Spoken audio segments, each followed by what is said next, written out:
Hello mga mi, this is Mama Ann and again and again and again. For today's video, samahan niyo naman nga ako sa ganap ko ngayong araw. Ay hindi nga pala ito ngayong araw dahil mga nakaaraang araw na nga ito dahil talaga nung tinamad ang first son.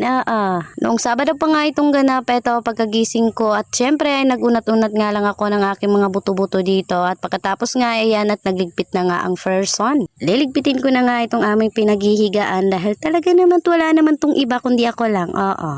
Hindi naman gaanong marami nitong titupiin ko mga mi dahil yung kumot ay dalawa nga lang niya yung kumot namin. At talaga naman nag-share nga lang kami nitong Diyosawak itong pinakamalapad nga na kumot. Medyo tanghali na talaga ako nagigising mga mi. Paano baga naman ay wala naman akong masyadong gagawin dito sa bahay. At kapag nga talaga mga mare naglalaba ako ay talagang inuumaga talaga ako. Pero ngayon ay wala nga sa wisyo ko ang paglaba. At syempre wala namang magrereklamo kapag nga tanghali na akong gumising dahil talagang nakabukod naman kami mga mima kahit hindi na ako gumising dito, oo. Hala, walang ganon. So ayan, natapos na nga ako dito maglipet at natayo ko na nga itong foam mga mare at eto nga mga mi at nakapagwalis na nga din at ayan na nga at naisipan ko na nga magsuklay dahil talaga naman parang bruhan na ang first son.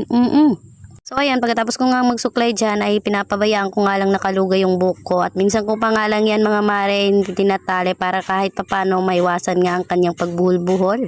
Dahil talaga naman napatagal na nga itong nagpakasampay dito or yung nagpakahanger mga mare at talagang ilang weeks na nga yan na nakalakay dyan at ngayon ko lang talaga naisipan na tanggalin dyan at ilagay nga dito sa laundry basket, ganon. Nakakatamad naman kasi talaga mga mare kasi ikaw pa nang naglalaba, ikaw pa yung nagsasampay at nagbabanlaw tsaka ikaw pa yung magtutupi at talaga naman nakakatamad. Kaya yan, hanggat maaari kapag hindi pa nga ako tinatamad, ayan, malalagay lang nga lang dyan yung mga mare. Pero kahit naman dyan nakalagay lang yan mga mare, hindi naman yan nagkakadumi at talaga naman nagkakabawas-bawasan na nga lang yan kasi minsan dito nga lang kami nagkukuha ng mga aming susuotin.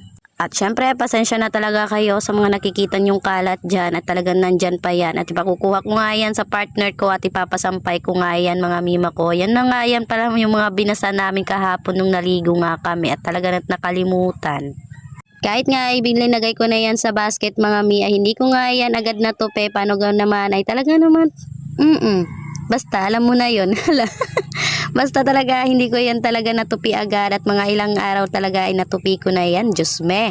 Pagkatapos ko naman nga ng trabaho ko sa loob ayan at nagtingin-tingin nga ako dito nga sa labas na itong aking mga pananima talaga naman nagmumukadkad na at ito nga mga mare ay talaga naman namunga na nga rin siya. Literal talaga kapag may tinanim may aanihin talaga naman. Kahit nga itong aking ampalaya mga mare ay nagsisimula na nga siyang maggapang at talaga naman inaayos ko nga siya.